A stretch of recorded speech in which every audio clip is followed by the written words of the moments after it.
예, 여러분 안녕하세요. 명작 고전 읽기 2주차 공부를 하겠습니다. 지난 1주에서는 1차 시에는 수업에 대한 전반적인 안내를 했고, 2차 시에는 책을 읽는다는 것은 도대체 어떤 의미와 가치가 있는가 하는 것에 대해서 같이 검토를 했었지요.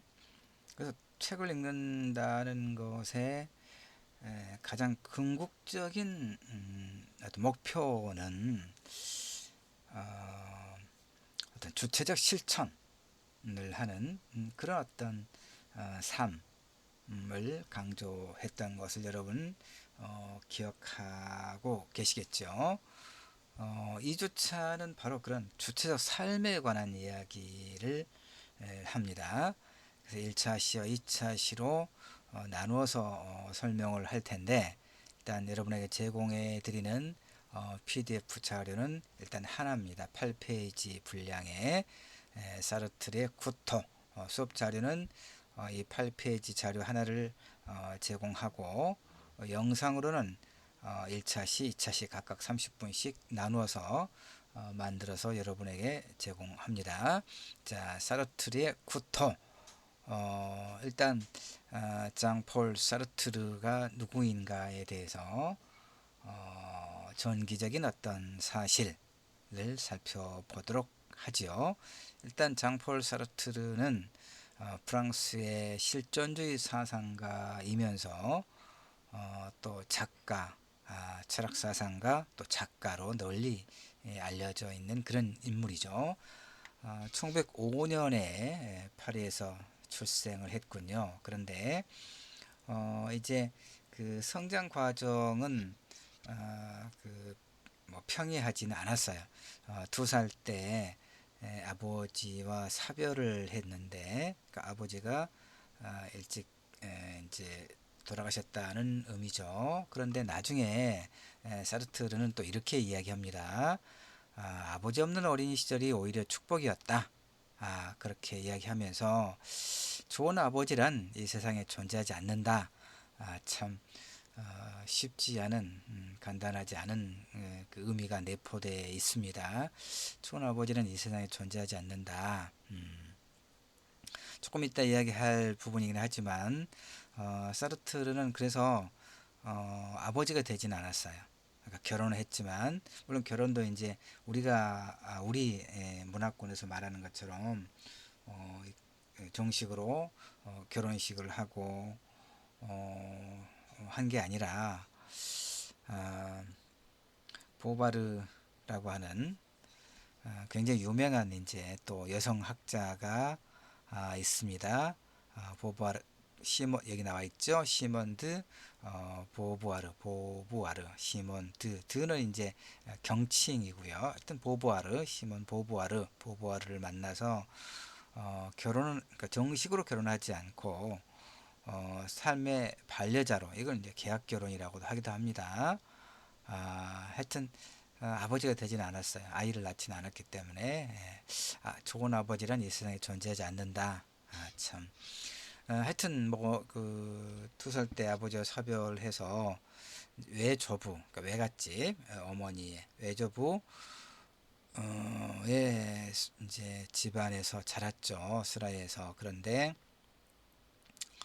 아프리카에서 나병 환자의 구제 사업을 벌여 노벨상을 받은 이 에이 슈바 이처는 사르트르 어머니의 사촌, 그러니까 집안이 그쪽이군요.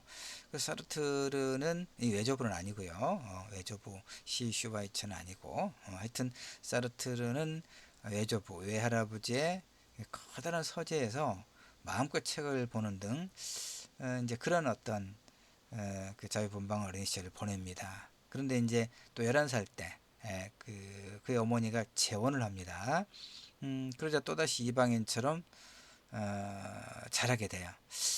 그래서 이제 사르트르는 이제 자기 능력으로 미래를 개척해 나가야만 하는 그런 이제 그 어린 시절을 이제 보냅니다.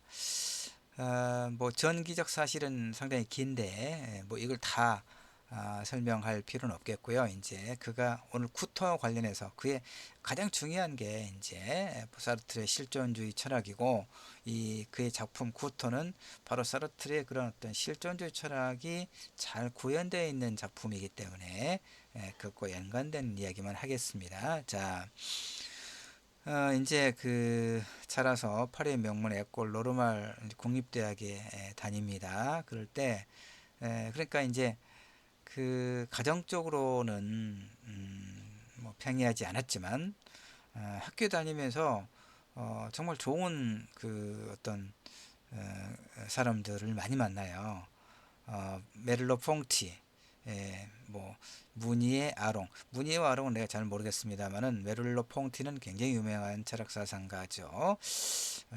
그 다음에 젊어서 극적인 생애를 마친 폴 리장과의 폴 리장, 이건 좀 뭐가 하나 빠진 것 같은데 하여튼 좀 더 보도록 합시다.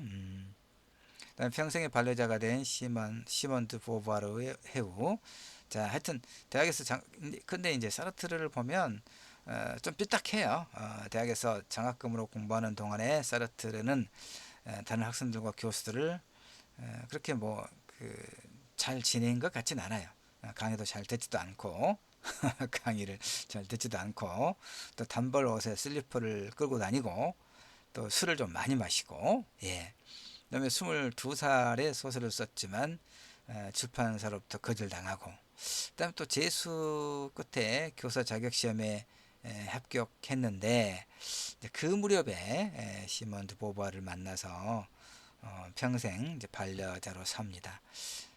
또 두 사람은 아까 이야기했지만 서로 자유를 위해서 자식을 갖지 않고, 이게 이제 계약 결혼이죠. 서로를 구속하지 않기로 한다. 이렇게. 그래서 사르트르와 보부아르는 뭐 그야말로 세계적으로 유명한 그런 학자고 작가입니다. 자, 그 다음에 병역을 마친 후에 프랑스 북부의 항구 도시 철학 교사가 되고, 그 다음에 이 이제 포구가 구통, 오늘 지금 우리가 이 2주차에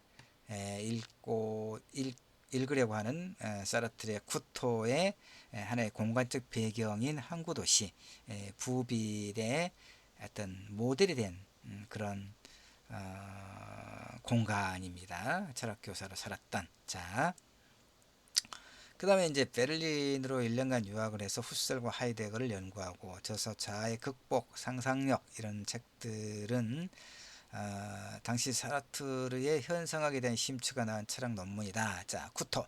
1938년에 이제 소설 구토를 이제 발표했는데, 이 소설을 통해서 이 구토가 읽기는 좀 만만치 않은 그런 이제 내용입니다. 철학적 사유가 들어있기 때문에 그러는데요. 하여튼 이 소설을 통해서 프랑스 사회에서 어떤 주목받기 시작을 합니다.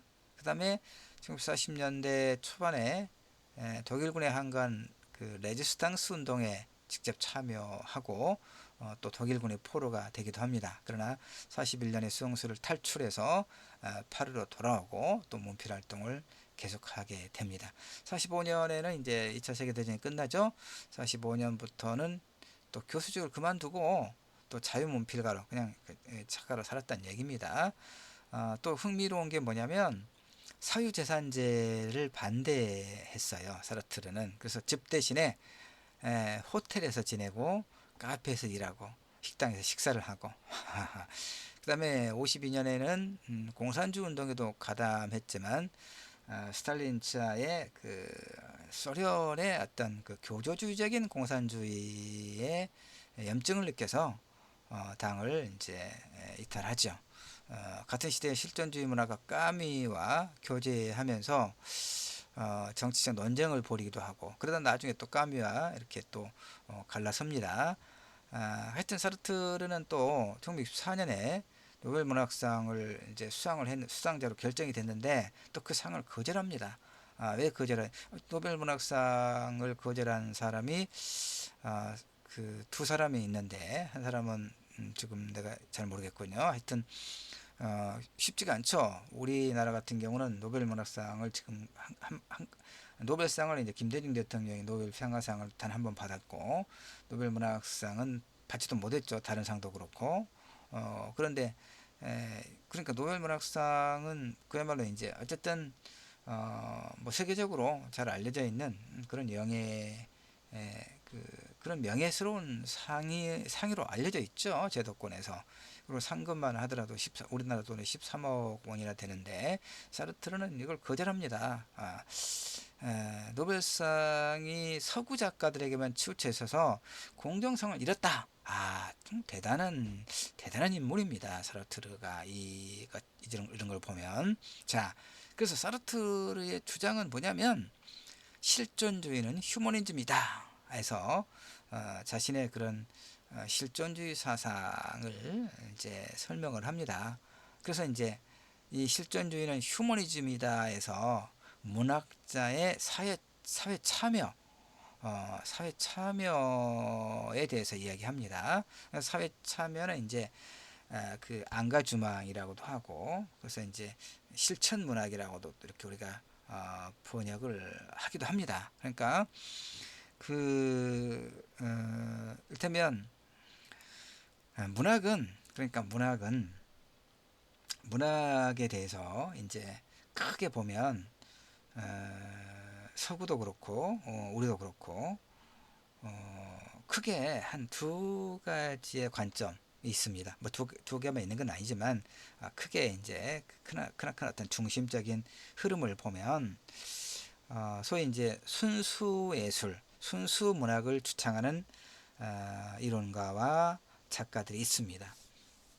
그러니까 예술과 문학에 있어서 그 자체의 그러니까 외부의 현실과 관계없이 그 자체로 그 어떤 미적 그 추구, 그 예술이나 문학의 아름다움을 추구하는 것이 예술 혹은 예술 내지 문학의 본질이다라고 주장하는 사람들이 있습니다. 이걸 이제 예술치상주의, 그다음에 뭐 순수문학론 뭐 이렇게 이야기합니다. 반면에 예술과 문학은 인간을 위해서 존재하는 것이고 인간의 삶에 기여할 수 있어야 된다라고 이제 주장하는 흐름이 있습니다.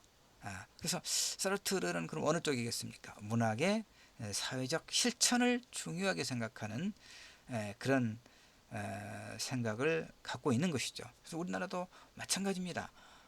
소위 이제 순수 문학을 주장했던 일군의 학자들, 작가들이 있죠. 일제 강점기 때 이제 김동리라든가 서정주라든가 그다음에 김영랑 이런 쪽의 작가들이 소위 순수문학론 1930년대라고 하는 일제강점기의 시대적 현실을 뭐 외면하고 관계없이 그 문학 자체에 그러니까 인간의 어떤 존재론이라든가 어떤 그 어떤 본질에 대한 질문들, 그다음에 어떤 대상 고유의 어떤 아름다움의 추구 이런 것을 이제 문학의 어떤 몫이다라고 생각하는 사람들이 있죠. 반면에 문학의 대상은 인간의 삶이다. 그럼으로써 그렇기 때문에 문학은 불가피하게 인간의 삶에 영향을 끼치는 사회, 인간과 사회의 관계를 그 문학에 반영하지 않으면 안 된다라고 생각하는, 그래서 사르트르와 같은 맥락에서 문학은 작가는 사회에 참여해야 된다.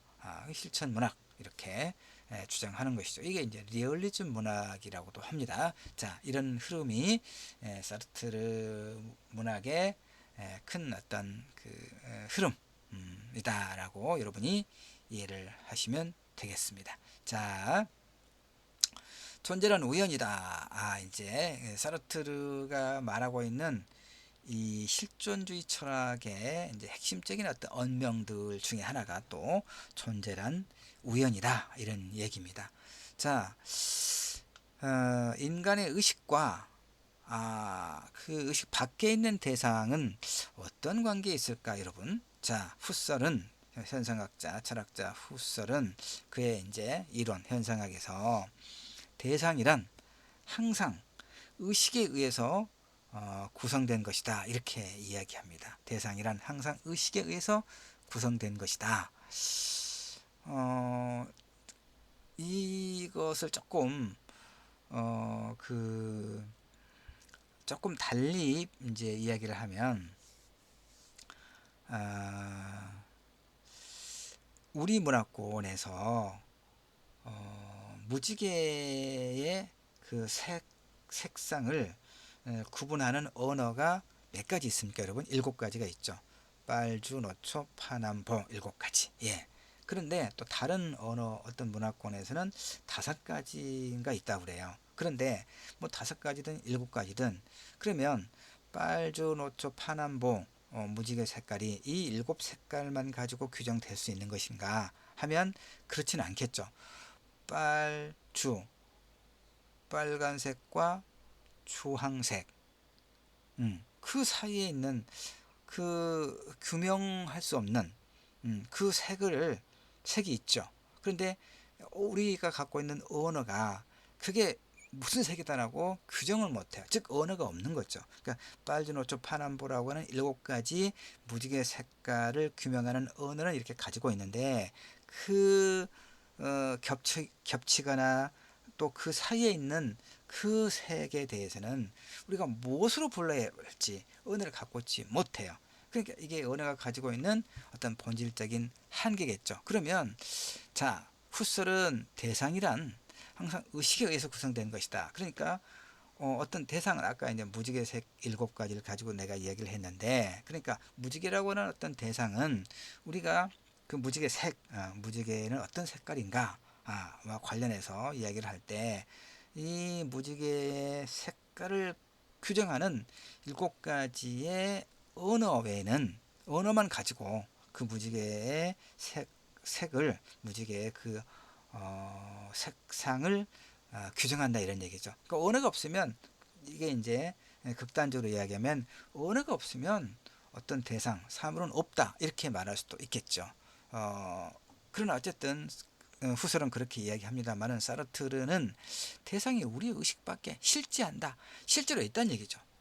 의식, 그러니까 후설은 대상이란 의식에 의해서 구성된 것이다. 그러니까 내가 아까 달리 설명했던 것처럼 무지개 색깔을 규정하는 7가지 그것으로 인해서 무지개 색깔은 그 언어에 의해서 무지개의 색상들은 규정된다, 이런 얘기인데, 사르트르는 그렇지 않다. 의식 밖에, 그러니까 우리가 7가지의 언어, 그 색상 언어 외에도 다른 그 규정하지 못하고 있을 뿐, 그러나 실제 한다. 좀 비유적으로 여러분에게 조금 이 말을 쉽게 설명하기 위해서 비유를 좀 하긴 했습니다만, 어쨌든 그래서 좀 더 이야기하면, 사르트르는 존재는, 그러니까 어떤 존재라고 하는 것은 인간에 의해서 의식되거나 그렇지 않건 간에 그 자체로서 본래부터 존재한다, 이렇게 이야기합니다. 그래서 사르트르는 이것을 즉자적 존재, 즉자, 그 본래부터 존재하는 어떤 것, 즉자, 알겠죠? 존재는 우연이다, 이런 얘기입니다. 우연이다. 그래서 이것을 이제 우리의 인간의 삶에 이렇게 연결해서 이야기를 하면 이런 거예요. 그 의식은 항상 다른 존재와의 관계를 통해서만 존재하더라. 의식은 그 자체로서, 그러니까 어떤 어떤 존재는, 어떤 그 존재는 우리 인간이 의식하거나 의식하지 않건 간에, 즉 어떤 언어가 그 어떤 존재를 규정하는 언어가 있거나 없거나, 이런 의미가 되겠죠. 그러나 그 자체로 본래부터 존재한다는 얘기입니다. 어떤 존재라고 하는 것은. 그런데 우리의 의식이라고 하는 것은 다른 존재와의 관계를 통해서만 존재한다, 이런 얘기예요. 그러니까 의식은 그 자체로서는 존재하지 못하고 그 무엇에 관한 의식으로서만 존재한다. 이걸 대자라고 해요. 대자. 무슨 이야기냐면, 이것도 좀 그 비유를 해볼까요? 자, 어, 아름답다. 아름답다.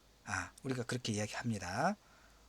이건 의식하는 거죠. 내가 이 아름답다. 그러니까 무엇이 아름다운가? 자, 어떤 꽃을 보고 참 꽃이 예쁘다, 아름답다라고 우리는 이렇게 의식을 하죠. 그런데 바로 그 어떤 대상이 없다면 우리는 어떻습니까? 그러니까 이 의식은 다른 존재와의 관계, 그렇죠. 나와 꽃과의 관계를 통해서 꽃이 참 예쁘게 피었구나라고 알겠죠? 그러니까 의식은 그 무엇에 관한 의식으로서만 존재하더라. 의식의 이런 성격을 사르트르는 대자라고 불러요. 의식과는 반대로 그 자체로 있는 존재는 타자와 어떤 관계에 있는 것이 아니고 타자에 의해서 창조된 것도 아니다, 이런 얘기입니다. 그러므로 존재는 필연이 아니라 우연이다. 그것은 어떤 원인의 결과로 있다거나 어떤 목적을 향해서 존재한다거나 하지 않는다. 존재는 그저 있을 뿐이다. 아, 자, 하여튼 뭐 지금 다 충분히 이해가 되지 않아도 괜찮습니다. 계속 이야기할 거고 2차 시에도 연결해서 이야기하면서 여러분이 이 사르트르의 구토뿐만 아니라 이 실존주의가 과연 무엇인가에 대해서 충분하게 이해할 수 있도록 설명을 계속할 거니까 뭐 너무 답답하게 생각할 건 없습니다. 여러분 알겠죠? 같은 한국말로 하고 있고 예, 모국어의 사유로 생각을 하고 이야기하고 있기 때문에 조금 더 설명을 듣고 생각을 하면 그렇게 어려운 것이 없습니다. 자, 그러면 의식이 우연히 존재 자체와 만날 때 우리는 구토를 느낀다 이거예요. 구토. 존재는 그저 있다는 것 외에는 아무것도 아니다, 이런 얘기입니다. 사르트르가 말할 때. 그래서 사물을 지배하는 어떤 필연 법칙을 인정하지 않아요. 사르트르는. 그래서 모든 운동과 어떤 그 필연적인 법칙을 바탕으로 모든 운동과 변화를 설명하려는 과학을 사르트르는 신뢰하지 않는다, 이런 얘기입니다. 그러니까 옛날부터 존재라는 개념은 철학에서 핵심적인 의미예요. 존재, 존재론. 그걸 본질주의라고 합니다. 자, 여러분 이제 이걸 이해를 하면 돼요. 실존주의는 본질주의의 상대적인 개념이다. 즉 반대적인 개념이다. 이렇게 이해를 하면 됩니다. 즉 우리가 지금 사르트르의 실존주의 철학, 그리고 그 사르트르의 실존주의 철학이 구현된 구토를 공부하는 것이죠. 구토까지는 아직 나가지는 않았습니다만은, 자, 그러니까 철학은 어떤 그 존재의 개념을 규명하는 것이에요. 그걸 본질주의라고 합니다. 즉 사물의 존재 이유와 목적을 탐구하는 형이상학이 소위 본질주의, 즉 철학이다, 이런 얘기입니다. 전통적인 형이상학 철학이다, 이런 얘기입니다. 본질주의. 그러니까 아까 한국 문학에서 김동리라든가 이런 서정주, 김영란과 같은 소위 30년대 순수 문학론자들은 30년대라고 하는 일제강점기의 시대적 현실을 그들의 소설과 시에 담아내지 않았단 말이에요. 다른 얘기로 하면 당시의 사회적 현실, 시대적 현실을 철저하게 외면했단 말이에요. 왜? 문학이라고 하는 것은 문학 밖의 어떤 상황과 관계없이 관계없이 그 자체의 어떤 본질에, 즉 아름다움이 추구가 그 문학의 목적이 되어야 된다. 그런 본질주의적 문학론을 가지고 있었기 때문에 그래요. 그래서 이제 그 김동리 같은 경우는 우리가 본질주의에서 가장 핵심은 뭐겠습니까? 존재라고 하는 개념에서 우리는 어떻게 태어나서 왜 죽는가, 이런 문제겠죠. 이게 본질 아니겠습니까? 이게 종교와도 연결되는 것이죠. 예. 사물의 존재 이유와 목적을 탐구하는 형이상학이 본질주의다, 이런 얘기입니다. 자, 의자는 이제 나도 지금 의자에 앉아 있고 책상에 앉아 있고 그러죠. 지금 이 2주차 강의 영상을 만들기 위해서 여러분도 책상과 의자에 앉아서 이 강의를 아마 듣겠죠. 그 의자는 그런데 다양하죠. 여러 그 형태가 다양합니다. 여러 그다음에 그 어떤 색상도 다양하죠. 형태와 즉 모양과 색상이 다 다양해요. 의자는 굉장히 많은 의자가 있잖아요. 그다음에 이제 소파도 있고 뭐 있습니다. 우리가 그런데 그 의자들의 존재 이유와 목적은 뭡니까? 딱 하나죠. 사람들이 앉을 수 있도록 하는 것. 이것이 의자의 존재 이유와 목적이죠. 이게 본질주의예요. 그런데 사르트르에게 존재는 이미 신적인 것도 더없이 높은 초월자도 아니다 그 말이야. 그건 그저 있다, 그저 있는 거예요. 그쵸? 그 이상도 그 이하도 아니다 그 말이야. 창조되지도 않았고 존재할 이유도 없고 다른 존재와의 어떠한 관계도 없는 무의미한 것. 그저 구토를 일으키는 것일 뿐이다 이런 얘기죠. 의식이 우연히 존재 자체와 만날 때 우리는 구토를 느낀다라고 이야기하거든요. 자, 이것이 실존은 본질에 앞선다라는 말의 의미입니다. 존재의 알맹이 속으로 그러면 그렇다고 해서 사르트르가 인간 의식에 대해 무슨 대단한 의미를 부여한 건 아니에요. 인간은 의식을 가지고 있으며 의식을 가지고 있죠. 우리가 의식을 잃었다라고 이야기하죠. 이를테면 필름이 끊겼다 또는 어떤 일로 인해서 의식이 끊겼다. 의식 무슨 얘기인지 알죠? 기억하고 생각할 수 있는 정신 작용을 우리가 의식이라고 하잖아요. 인간은 의식을 가지고 있죠. 그런 점에서 그 자체의 몸은 다른 존재들과는 구별돼요.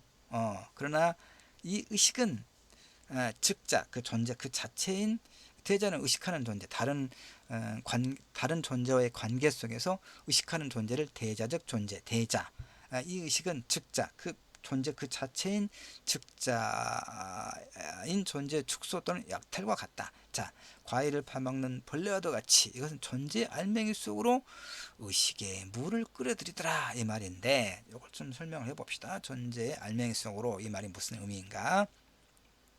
인간의 의식은 두 가지로 분열돼요.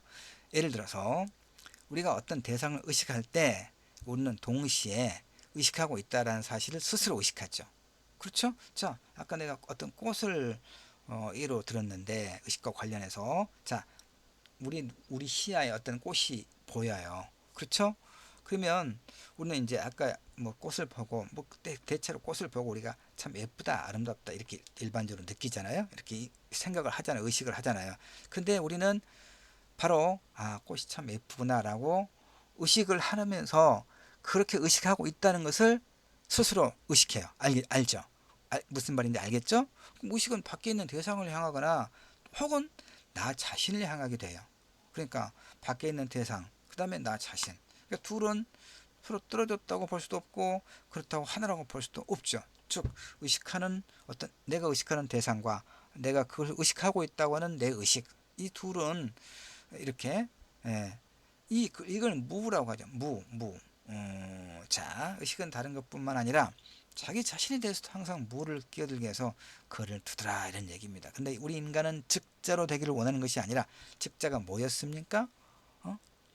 즉자가 존재 그 자체, 의식 없는. 근데 대자는 뭐라고 그랬습니까? 다른 존재와의 관계 속에서 의식하는 어떤 존재. 즉자는 그냥 사물이에요. 사물. 응? 그저 우연히 존재하는 어떤 사물. 대자는 다른 존재와의 관계를 통해서 의식하는 그런 존재, 즉 인간, 자를 말하는 겁니다. 그래서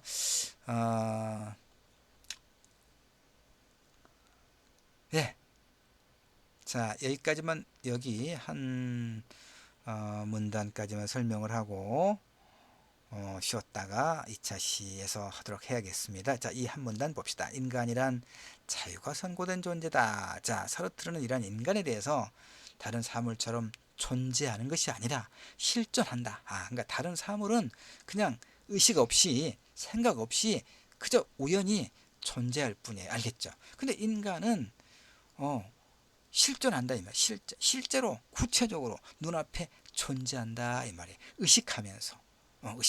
자, 그래서 이제 사르트르뿐만 아니라 이 실존주의에서 말하고 있는 굉장히 핵심적인 내용이 여기 있습니다. 자, 실존이란 그럼 뭐냐?